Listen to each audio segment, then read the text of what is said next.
Okay, now I do. Thank you very much. Well, good morning, everyone. I'm Nancy Ewell. I'm a financial education outreach coordinator at the Oregon Division of Financial Regulation. And I have had the pleasure of working with neighborhood partnerships and the IDA initiative in the past when I was the executive director of Innovative Changes and the Clackamas Community Land Trust.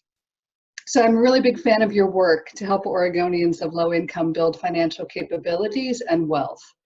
So I do want to start off today with a quick introduction to the Oregon Department of Consumer and Business Services and the Division of Financial Regulation. Next slide, please.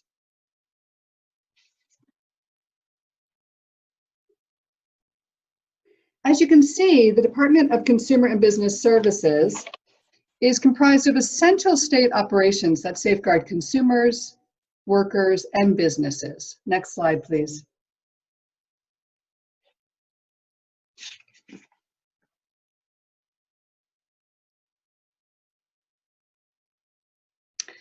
The mission of the Division of Financial Regulation is protecting Oregonians' access to fair products and services through education, regulation, and consumer assistance.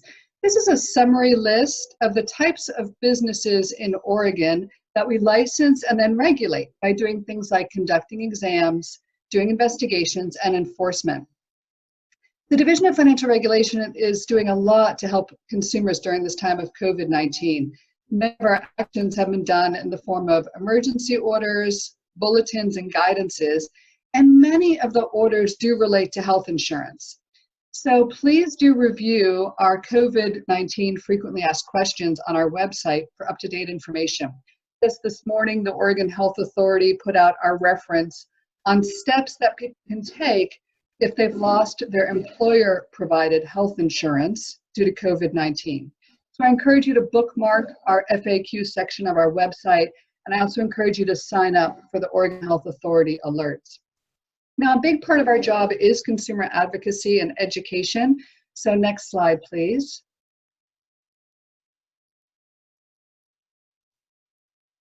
So we help tens of thousands of Oregonians every year with questions and complaints about insurance and financial services.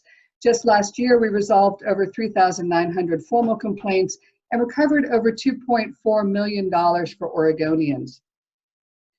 We have a highly experienced team of advocates who staff the phones, and our website has an online complaint form and our email contact information, so you can reach out that way also.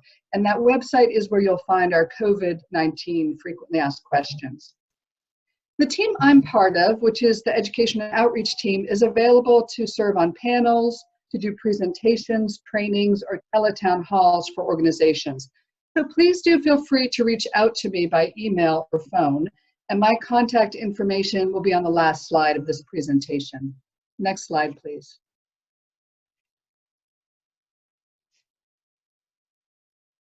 So today we're going to talk about financial exploitations, scams, and frauds. And I do use those terms interchangeably today because the way we help our clients is similar based upon what these different events are.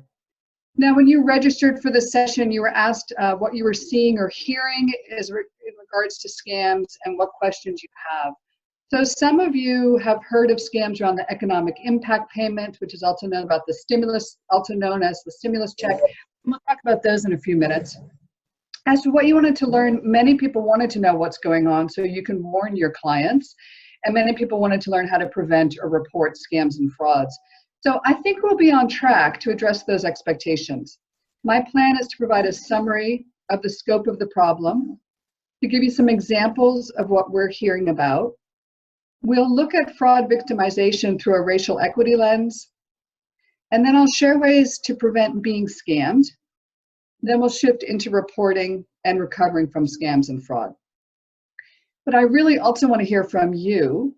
And so we'll spend at least the last 15 to 20 minutes in discussion. We'll talk about tools that you use, ways to overcome stigma, and other coaching ideas. And then we'll finish up with a very short evaluation. And then we're going to poll you to schedule the next session, which is in June. And we'll be talking about how to deal with creditors. So logistically, I think Luke mentioned there's a chat box on the right. Please feel free to use that. Luke's going to help me collect those questions, and either he'll pop in during this presentation to insert those, or if we don't get to them while I'm talking, we'll cover them at the end. And then we'll also, I want you to know this PowerPoint will be available to you to use after this session. And on each slide in the notes section, I've referenced any outside sources of information like the Federal Trade Commission. So the website and the report name is in there, so you can review and research more as you wish. Next slide, please. So this gives you an idea of the scope of the problem. It's huge and it's growing, and you can, and remember, this is even before COVID-19. We also know that most people do not report, so this is just a sampling of the scope of the problem. You can see phenomenal increase in identity theft happening. It's up 46% from 2018 to 2019. And government imposter scams are on a huge increase. They've gone up 58% in a year. I'm going to touch a bit more on government imposter scams during the COVID-19 discussion, because you can imagine that there's a lot of government assistance that's being provided during COVID-19. And so there's a lot of government interaction with folks that creates opportunities for scammers to pose as government officials for the sake of stealing people's information or money. The final point on this slide is that we are one of the higher states for reporting fraud and other consumer complaints. So we're 9th highest in per capita reporting. And I can't tell you why that is. I wonder if you folks have any ideas. Why do you think Oregon was 9th highest state for per capita fraud and other consumer complaints? Any ideas?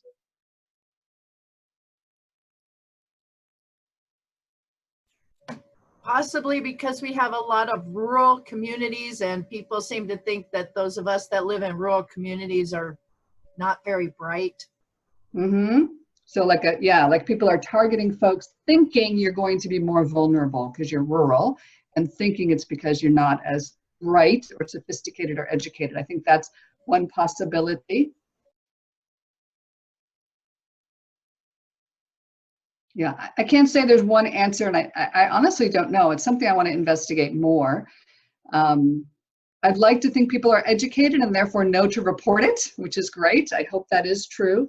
I think there's probably many reasons, and it's something that's important to keep an eye on. So we have a pretty high rate of reporting relatively. I think also I want to point out that this amount of fraud and loss is particularly concerning for people of color, from minority groups and immigrants, because we know from the Federal Trade Commission studies that they experience fraud more often than majority white populations.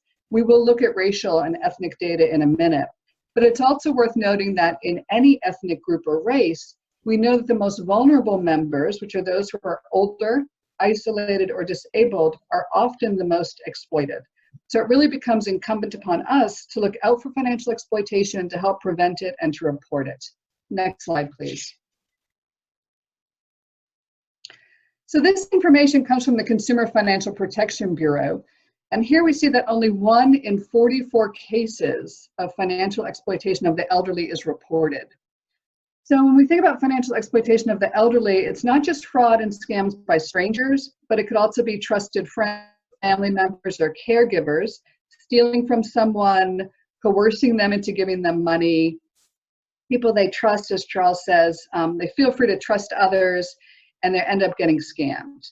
So it's a broader category when we think about financial exploitation of elders, but it's indicative of the problem of underreporting, and we can see the massive amount of money that's lost every year to this. Next slide, please.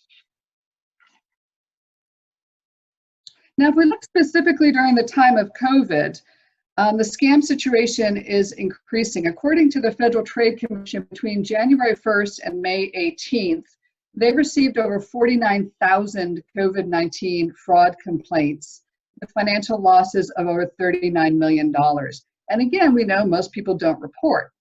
To give you a sense of the pace of these scams, I had last gotten this data on May 10th. And on May 10th, from May 10th to May 18th, the number of reports has increased by 9,000. So that's a 20% increase in 8 days. And the dollar loss had been 28 million, now it's 39 million. So that's an increase of 38% in just 8 days. So it's a really steep and accelerating curve of the number of scams that are going on because of COVID-19. Luke, if you could click for one more piece of info to come on, that'd be great. Thank you. So what's disturbing is that the Oregon Department of Human Services tracks the number of reports of financial exploitation of vulnerable people, and they saw a massive drop for the 6 weeks ending the 26th of April. What do folks think might be some reasons for that? There's a digital divide and folks don't have maybe potentially the tools to report. Absolutely. Digital divide, people don't have the tools to report, that's right.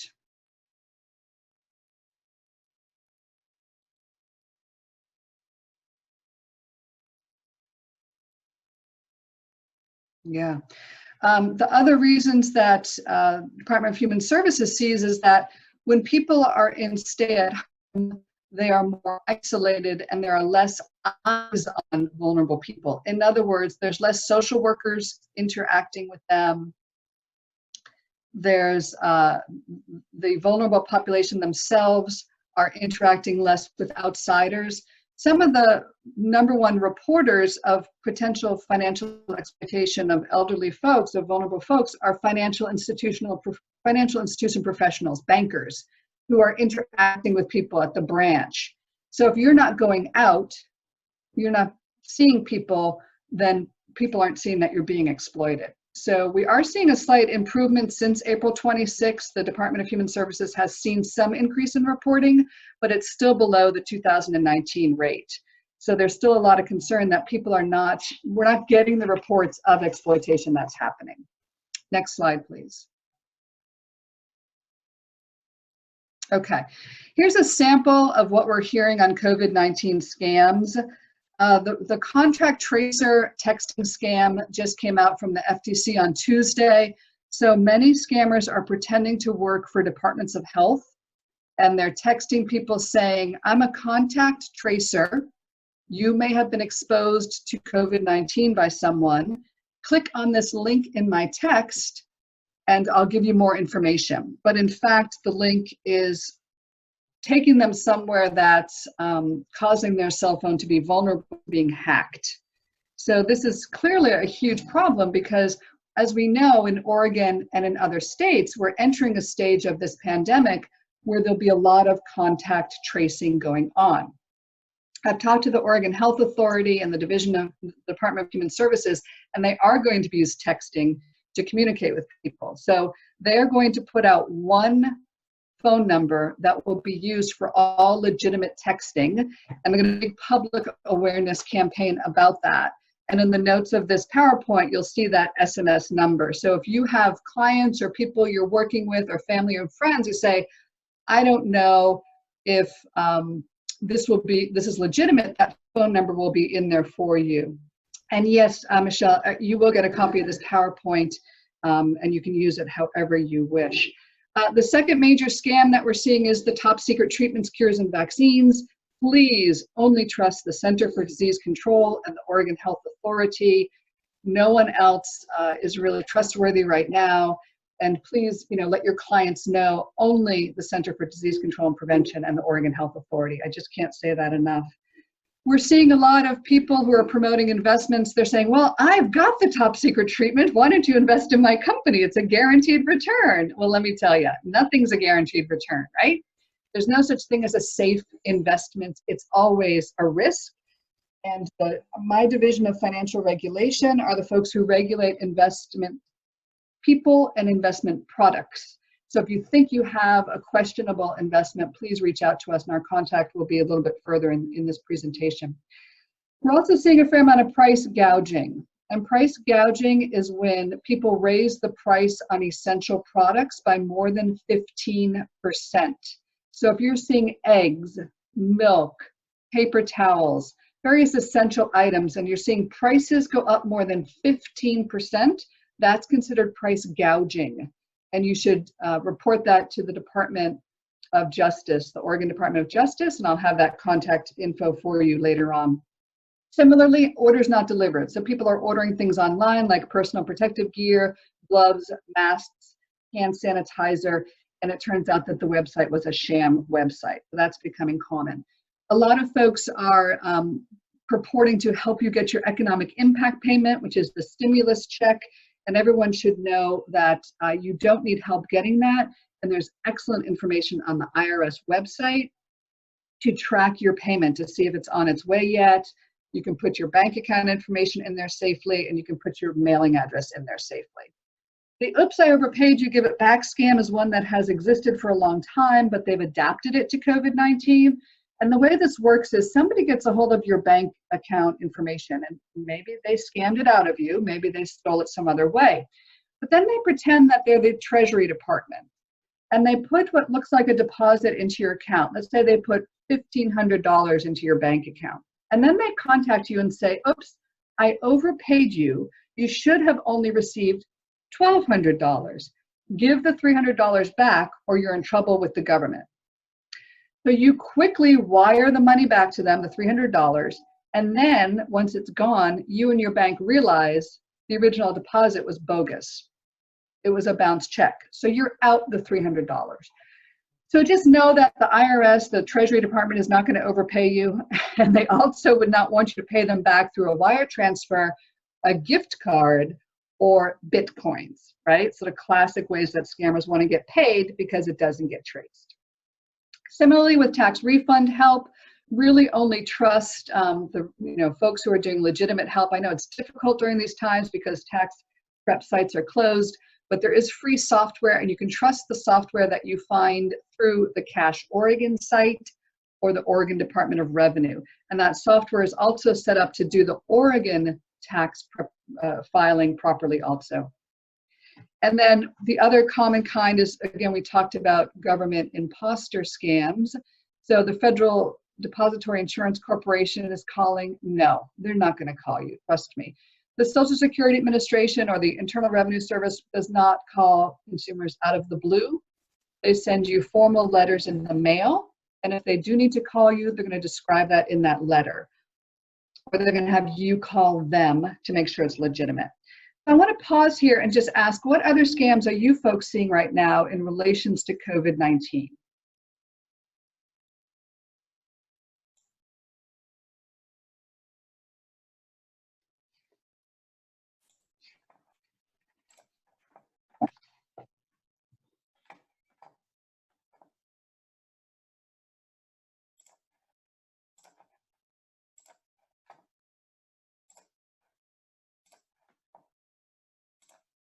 Okay, well, that's fine. We can keep sharing as we go on. So I want to touch on the next topic, which is something you're probably pretty familiar with. So Luke, if you could go to the next slide for me, please. And that is what makes someone vulnerable to being scammed. And this is information you're probably pretty familiar with, but I think it's always worth reviewing. And I think that the first two bullet points are quite prescient for these days. We are in social isolation. For some folks, oh, thanks, Deborah, she's received employment scams. Yeah, like fake work at home scams. Yeah, because people are really struggling if they've lost their job or had their hours cut. Thank you for sharing that. So social isolation, of course, that's the state we're in for many of us right now. Some people are experiencing more rates of depression. People are feeling lonely. It's tough to not have a poor outlook on life. And so that clearly makes people more vulnerable to scams that appear to be hopeful.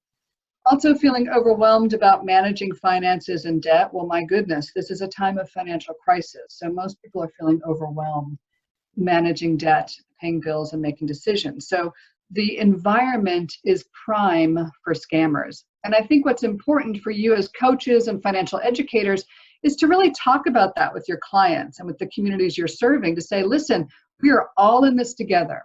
We are all vulnerable because of this situation. Let's really break down the stigma around that, and let's protect each other. The other 3 points are commonly issues for older people, but it can also be issues for anyone now. Losing someone, a change in health, being dependent on someone for various items, and then feeling pressure from family or caregivers. Next slide, please. I want to take a look at the racial equity lens on this. This is from the Federal Trade Commission, a 2011 study they took. We know that we live in a world of systemic racism. We know that people of color are disproportionately negatively impacted by failures of public health and the economic downturn. Those who already have low income, they're liquid asset poor, they're experiencing harder times making ends meet and keeping their family healthy. So they have a very steep and unstable mountain to climb, and that can make them more vulnerable to scams. We can see that within African American population, based on the folks who were surveyed, 17.3% of African Americans were victim of fraud, as compared to non-Hispanic whites, which is a 9% victimization rate. Hispanic folks have a victimization rate of 13.4%, and then the other category, which is primarily people of color, including American Indians and Alaska Natives, have a 16.4%. So very high rates of fraud. This study caused the Federal Trade Commission to go on and do a further study and come up with a strategy. So in 2016, they created a report called Combating Fraud in African American and Latino Communities. And if we can go to the next slide, please, we'll extract a bit of information from that. They came up with a comprehensive strategy, and they have some interesting approaches and strategies based on their work in 2016. I'm mostly going to highlight, for the purpose of this session, a few points they made about the disproportionate nature of fraud by type for communities of color. So we see that African Americans are 3 times as likely, which you could also say 300% more likely, and Hispanics are 2.5 times more likely to be victims of debt-related fraud than non-Hispanic whites. And when it comes to income-related fraud, again, African Americans were 2.75 times as likely, and Hispanic folks were 50% as likely to experience income-related fraud. So Luke, if you could click the button, we'll get some more content on that slide. Thank you. So this is just to define those for you. Debt-related fraud is things like bogus credit repair services or bogus debt relief. It could be a scam mortgage relief program. Advance fee loans are when, those late night ads and those mailers you get in the post that say, send us $200 and then we'll give you your loan for $1,000. Those are actually illegal, and then illegal debt collection. So if you can imagine, we have already talked about how systemic racism disadvantages people of color financially. They face more struggles with less assets. And so then you're trying to make ends meet, you're looking for debt relief, you're looking for income-related fraud. You can see how folks become more targets and victimized by these things. Income-related fraud are fake work-from-home schemes. So I don't know if that's what our person was mentioning, but she said she was seeing employment types of scams. Deborah, is that the kind of thing you were seeing, was like work from home?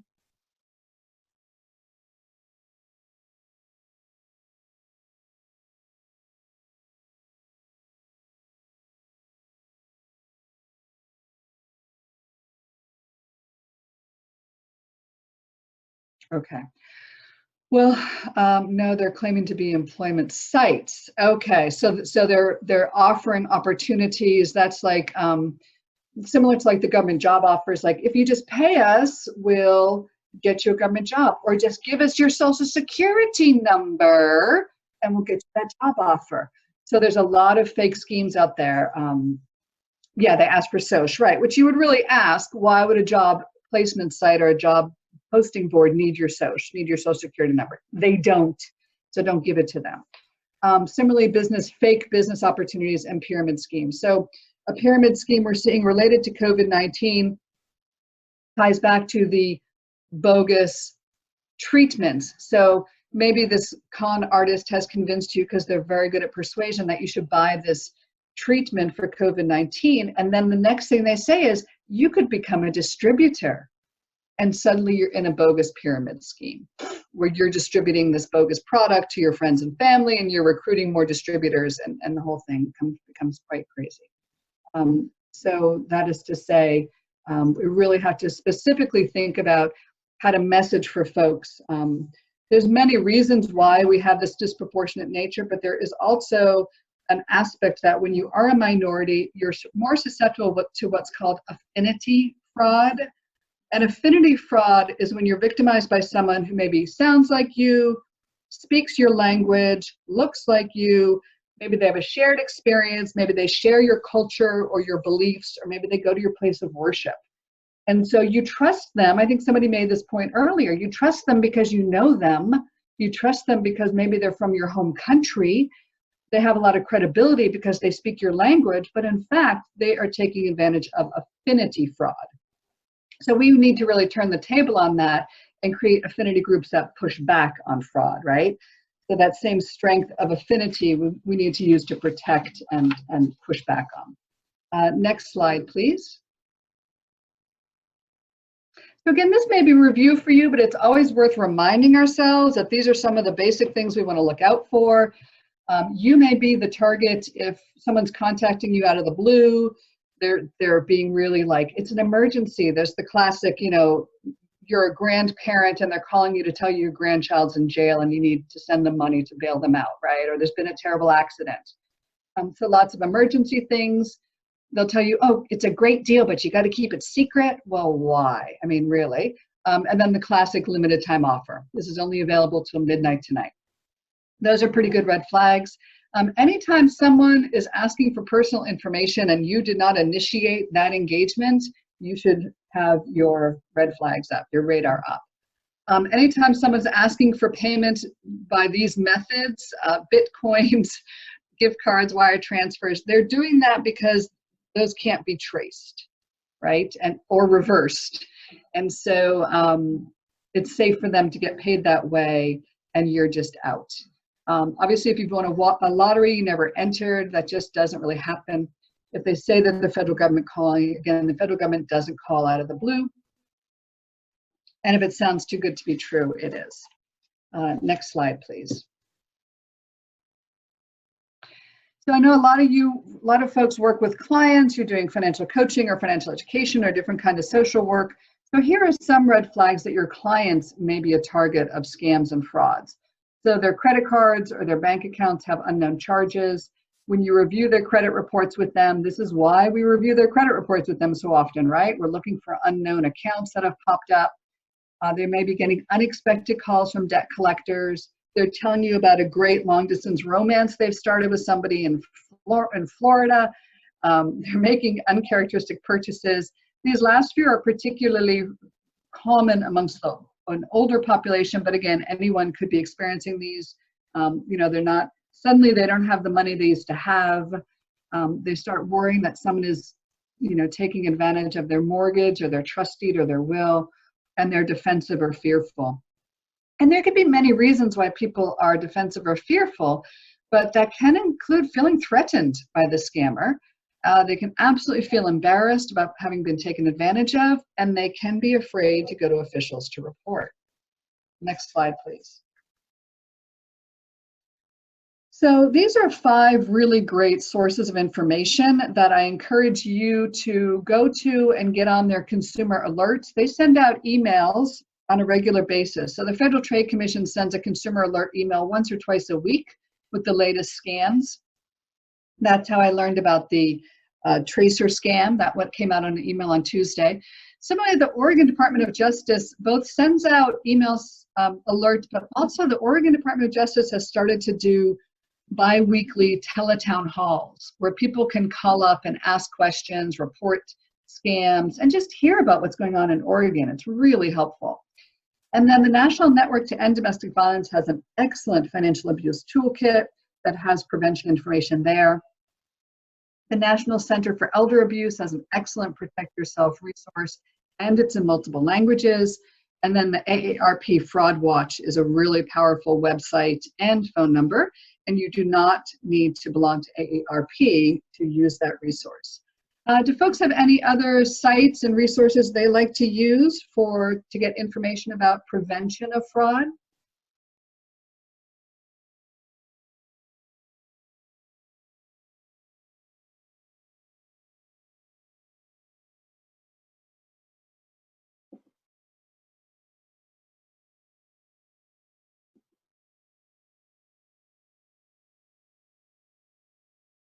Okay, well, we'll go on. If you do, just drop it in the comment box and we'll check back on that. So the next slide, please. So here are some actions that you as coaches and educators and counselors can do as you're doing your motivational interviewing with folks and you're helping them build their financial capabilities. Here's just some tips to help people really put up a wall for prevention. The first is to sign up for that federal Do Not Call registry. Yeah, Pamela mentions. Had people shared some ideas, and I know when you rejoin, you lose all the comments.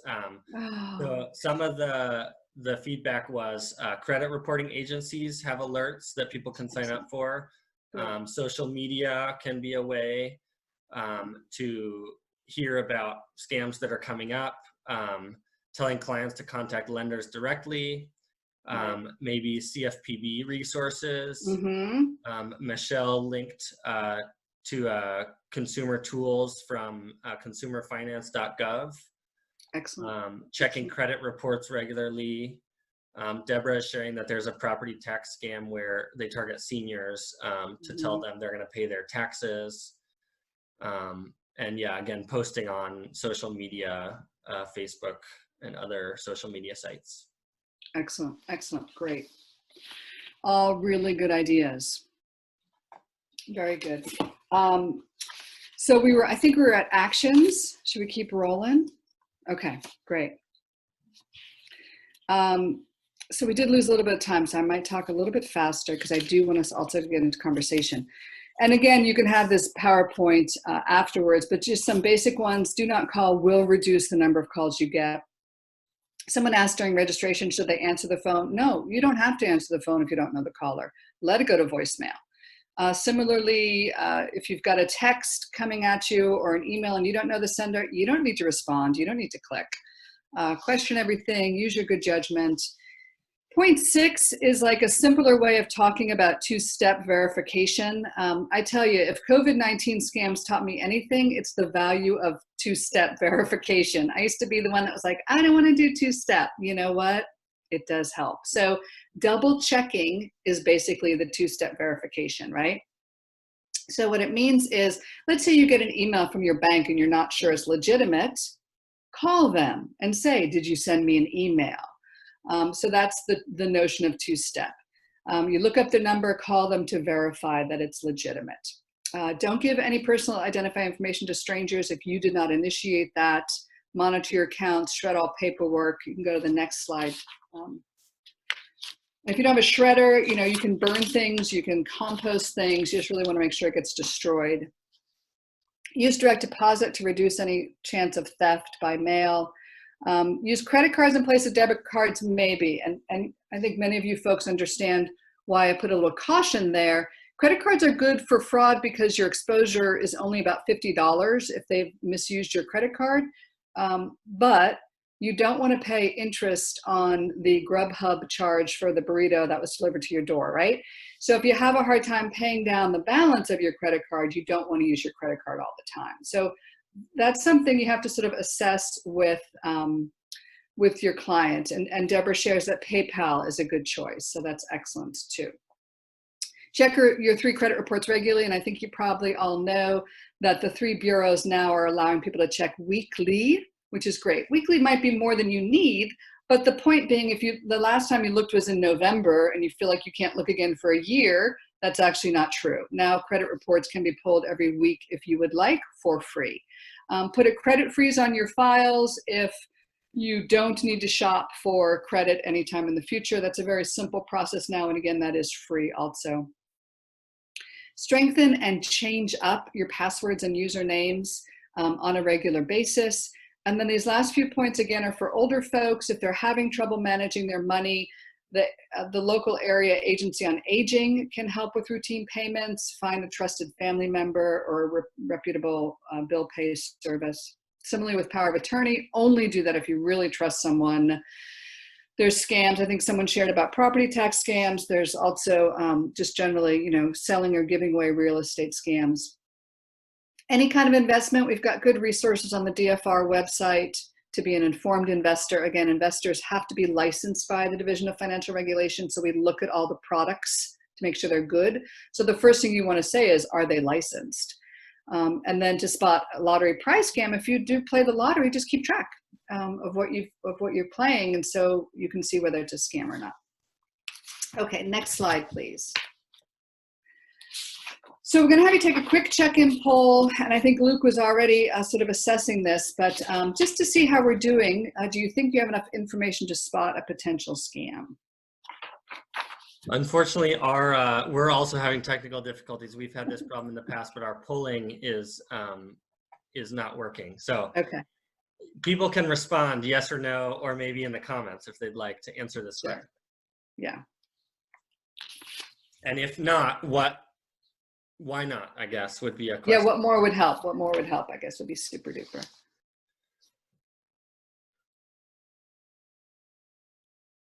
So reverse mortgage scams target the elderly for sure. Absolutely. I was going to mention that one. Yeah, that's right.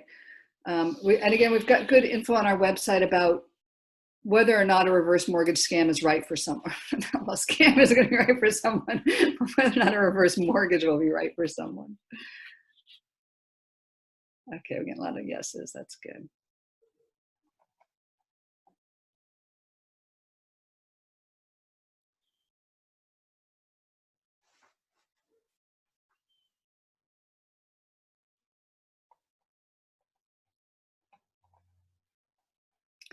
From law enforcement, how report scams. Okay, yeah.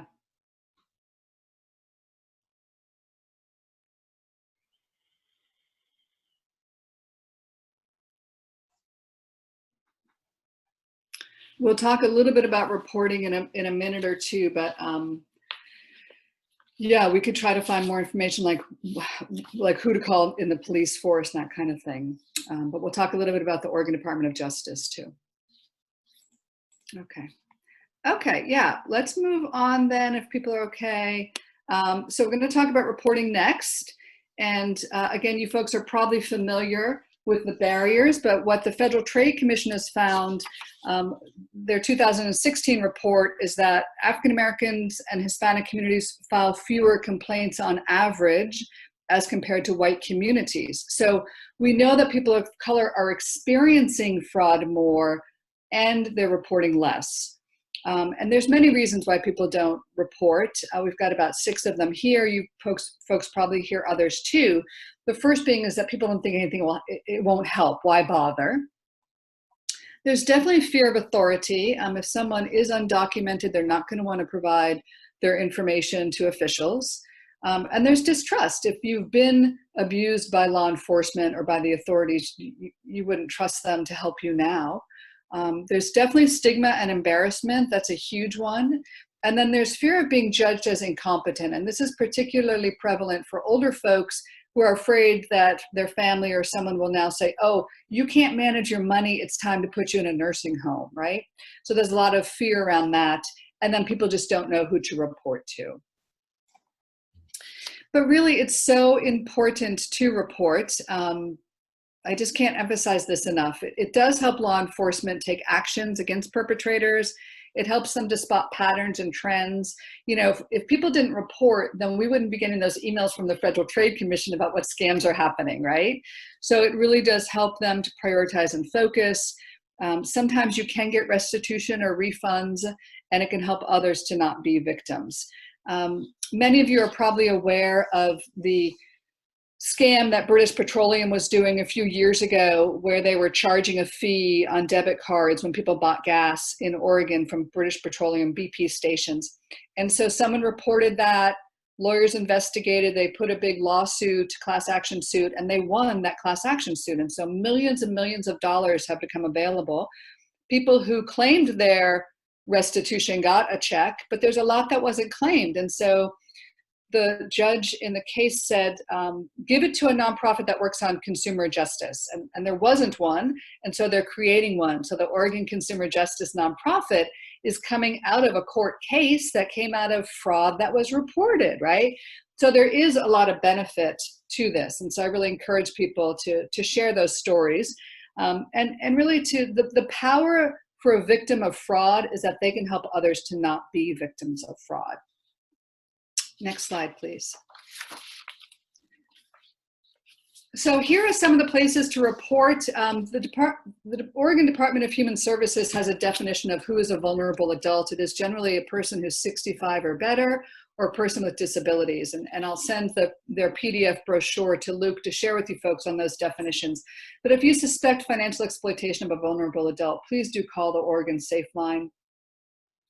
If you are seeing or suspecting scams or price gouging, orders not filled online, or any kind of consumer fraud, do report that to the Oregon Department of Justice and the Federal Trade Commission. They will take action on that. If you have identity theft or you're working with someone with identity theft, of course, report that to the Federal Trade Commission. If you suspect there's an investment scam of some kind, please let us know at the Division of Financial Regulation. We can help you. Even if you're not sure and you just want to talk it through, feel free to give us a call and talk that through with us. If you are on the National Do Not Call Registry and you're still getting unwanted calls, do report it, because they do take action against phone companies and these big robocalling companies. And then somebody was asking about employment insurance fraud. And so the Oregon Unemployment Office does have contact information about reporting fraud. And somebody was asking, how do I know it's the employment office calling is legit? I would do that two-step verification, right? Get their number. It's hard to call the employment office, I know. But if, say, for example, you want to give them your bank information to get your direct deposit of your unemployment insurance check, you can do that online on their website. That would be much safer than telling someone over the phone your banking information. I can see a comment. She says she's reported a USDA scam, but it's where they asked to contact Better Business. So they didn't handle that. It is true that Deborah raises the point that different agencies handle different complaints. And so there is no one place to go, and I'm sorry about that, but it's the reality. So for example, we do investment fraud, and Department of Justice does price gouging. So it's just not that easy. But please try, and always try to include the Federal Trade Commission. That's sort of an overarching federal umbrella. Next slide, please. Okay, so the last section I want to talk briefly about is what's considered the response and recovery. So it's really important as you're working with folks to, again, let them know that all of us are vulnerable to being victims of fraud, and it is not their fault. Scammers are professionals at persuasion, at pressuring, at making people do things that are against their better judgment. That's why they're successful scammers. This is what they do. So really helping people to realize it's not their fault when they're a victim of fraud, acknowledge it, help them report it, and help them get help is really, really, really essential. There's a lot of stigma and a lot of embarrassment about fraud out there, and we need to break that down. As coaches and financial educators and counselors, you can really help them assess the damage, making an inventory, using things like credit reports. You can help them dispute charges. The Consumer Financial Protection Bureau has excellent dispute letters you can use when you need to do that. And then you can block fraudulent actions. Hopefully folks know how to do credit freezes. Those are free on the 3 credit reporting bureaus, as are fraud alerts. Obviously changing usernames and passwords and PINs will block activities. And then what we say is rebuild the wall. So follow that identity theft recovery plan, look at those financial abuse toolkits, use two-step verification, have that become a normal pattern of behavior, and keep updating and monitoring. Do get legal advice when there is potential for recourse, and do spread the word. This is perhaps the most powerful thing a victim can do, is to take charge of spreading the word and letting others know. Again, use that affinity to push back on fraud. Next slide, please. So here are some of those websites. The Oregon State Bar can help you to find legal services. Again, the Oregon Department of Justice, the FTC Annual Credit Report, the 3 credit bureaus, and the AARP Fraud Resource Center. So really encouraging people, again, you'll get this PowerPoint. Luke will send it out to everybody so you can get that resource. What I'd like to do now is to turn it over to you folks. We have some discussion questions, but I'd also like to check in, Luke, were there any questions that we didn't address as the presentation was going on? I think most were addressed pretty well. If somebody had a question that wasn't addressed, Michelle did say she'd love to host a scam jam in Southern Oregon. I don't know what that is. Nancy, do you know what that is? Yeah, that would be great. We would love to do that too. So AARP and the Department of Justice and the Division of Financial Regulation put together scam jams. We tend to move them around the state. And so we would love to do that. You can imagine that right now, we're not doing them live and in person, and we're trying to figure out how to do them online. But Luke, if you could help me with that person's contact, I'll reach out to them after this. My colleague, Carla Martinez, is our main point for scam jams, but we all support her on that too. So Carla and I can reach out to that person and see if we can get one for them down in Southern Oregon. And if other folks are interested too, please let us know, and we'll work with you to make something happen. Great. So if we've covered other questions, these are just a few that I would love to hear more. You folks are experts on how to help your clients dealing with this. What are some of the go-to tools or strategies you like to use to help protect your clients, or if they have become victims, help them recover from a scam or financial exploitation?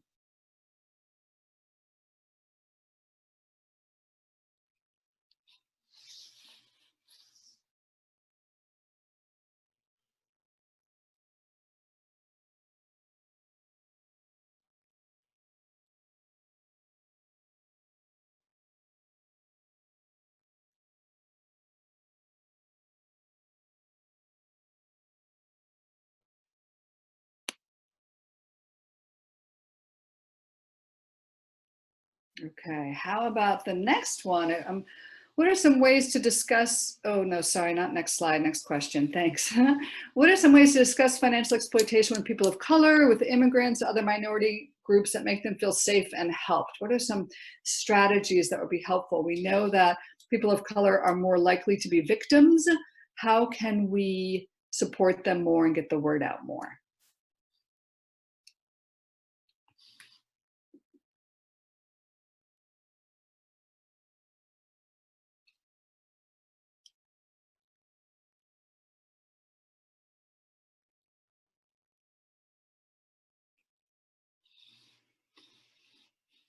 So the Federal Trade Commission did the report in 2016. Some of the strategies they mentioned was working with culturally specific groups, having folks who are doing outreach be from those communities.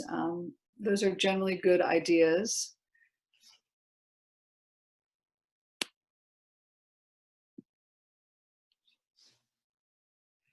Oh, I think Rachel just got one for us. Yeah, exactly. That's exactly what Rachel was just saying. Work with culturally specific groups. And I think we've got some hopefully on the phone on the presentation today from different groups. Sure.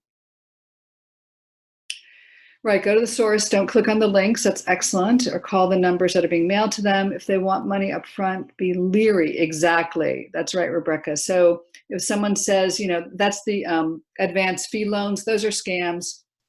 Anytime someone wants to help you and says you have to pay me first before I'll help you, you should be leery. So that's exactly the right kind of messaging. Good.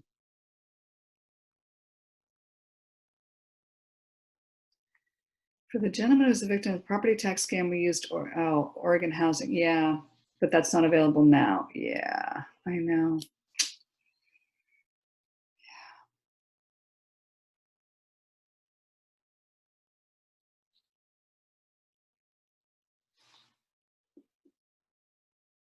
Okay.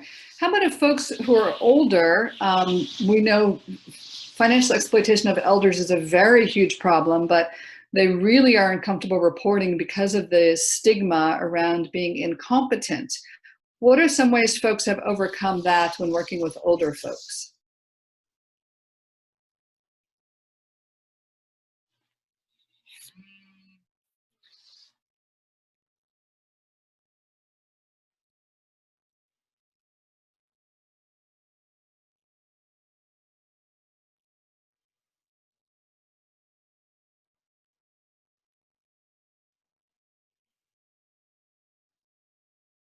Okay. Well, if you think of more ideas, do feel free to type those into the chat box. You know, I think for older folks, it's important. You know, what I would do is pivot to say, do you worry you have friends who are victims of financial exploitation? Let me tell you the signs. You know, can you please tell your friends about these strategies? So you defer it to a third party, which can reduce that. You know, I don't think you're a potential victim, but maybe your friends are vulnerable. Here's some content. And that can get around some of the stigma that people may be feeling, and some of that concern of being deemed incompetent, incompetent. I also think AARP does an amazing job with information. And so that is a group that is serving older people who are saying, listen, this is a big problem. And so you can encourage older folks to say, listen, AARP is recognizing this as a huge issue. You are not alone in this. Let's track on the information they're providing as a way to help older people be supported. So we haven't dealt with victims too much. Okay, well, that's good, I guess. So maybe what we'll do then is go on to the final. I think, Luke, you wanted to sort of check in. Yeah, we have a poll. Since we can't use the polling service, again, maybe people could just use the comment box to let us know. This is more an evaluation of the content of this session, which the first question we'll do first, which is, how likely are you to apply something that you learned today about financial exploitation to your work with clients or in your personal life? So are you very likely, moderately likely, or not likely?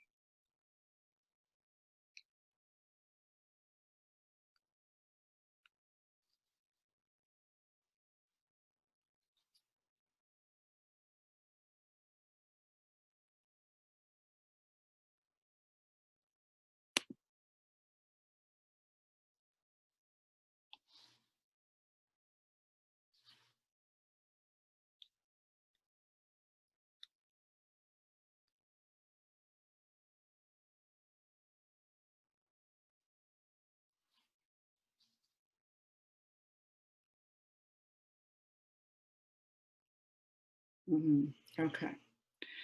So Pamela's taken us to the second one. Thank you. So when your clients have a question or complaint about insurance, financial service providers, or investment scams, how likely are you to tell your clients about the consumer hotline for insurance services and financial services staffed by the Division of Financial Regulation? And I laugh because I often say we're like the best kept secret in Oregon. We have a consumer hotline if you have questions about insurance and financial services.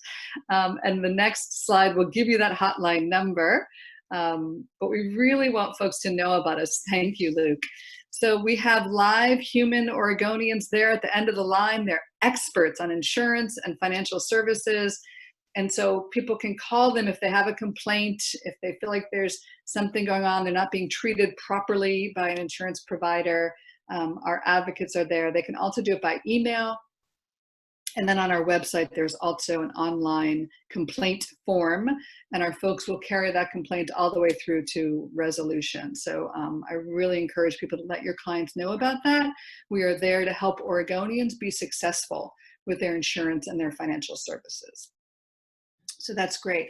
I think the final thing we want to do is in June, we're going to do a session similar to this, but on dealing with creditors. Yay, Rachel Hall. Awesome. She's going to be co-facilitating with me, which I'm very excited about. And so we're going to talk about dealing with creditors during these financially difficult times. We'll talk particularly about creditor relations. We'll talk about dealing with debt management service providers and debt collectors.